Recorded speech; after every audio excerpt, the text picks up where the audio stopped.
Berikut ini rangkuman peristiwa yang terjadi dalam Perang Rusia-Ukraina hari ke-825 pada Selasa, 28 Mei 2024. Polandia mengumumkan bakal membeli rudal jarak jauh senilai $735 juta Amerika dari Amerika Serikat, AS.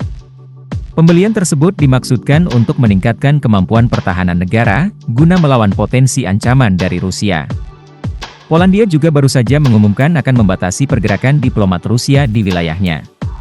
Perang Rusia-Ukraina hari ke-825, Polandia mengumumkan bahwa mereka akan membatasi pergerakan diplomat Rusia di wilayahnya, pada hari Senin, 27 Mei 2024. Langkah ini mendorong Moskow untuk menjanjikan tindakan pembalasan kepada Polandia.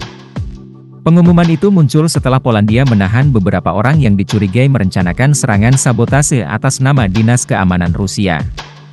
Di antara mereka yang diawasi ketat yakni, staf konsuler ke wilayah Warsawa. Meski staf diawasi, Duta Besar Rusia, Sergei Andreev tidak terdampak.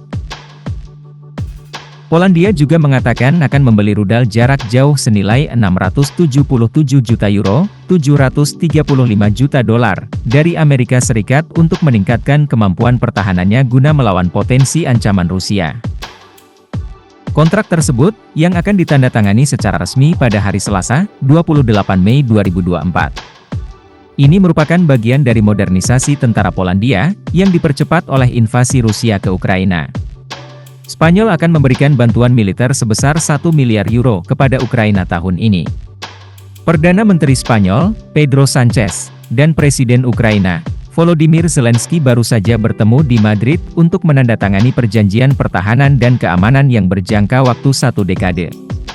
Meskipun rincian perjanjian tersebut belum dipublikasikan, pemerintah Spanyol mengatakan bantuannya akan memungkinkan Ukraina untuk memprioritaskan kemampuannya, termasuk pertahanan udaranya. Zelensky akan mengunjungi Belgia pada hari Selasa, 28 Mei 2024, untuk menandatangani perjanjian keamanan lainnya, kata kantor Perdana Menteri Belgia.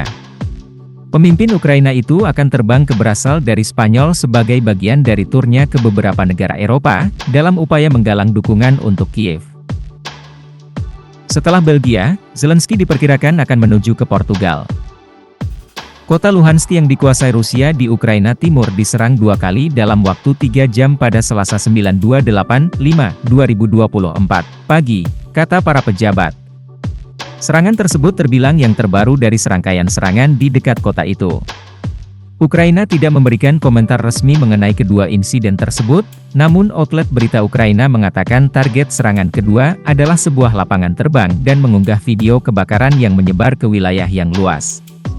Rusia mengatakan pihaknya telah menjatuhkan drone di luar Moskow, dengan pembatasan yang diberlakukan di 2 bandara besar di ibu kota selama kurang dari 1 jam, hari ini sekitar jam 9 malam di distrik Kuchino di Balashiha, pertahanan udara menjatuhkan sebuah drone, puing-puing berjatuhan di sebuah rumah pribadi, kata Gubernur wilayah Moskow, Andrei Vorobyov, melalui telegram pada Senin, 27 Mei 2024. Pasukan Rusia merebut 2 desa lainnya di Ukraina, kata Kementerian Pertahanan pada hari Senin, 27 Mei 2024.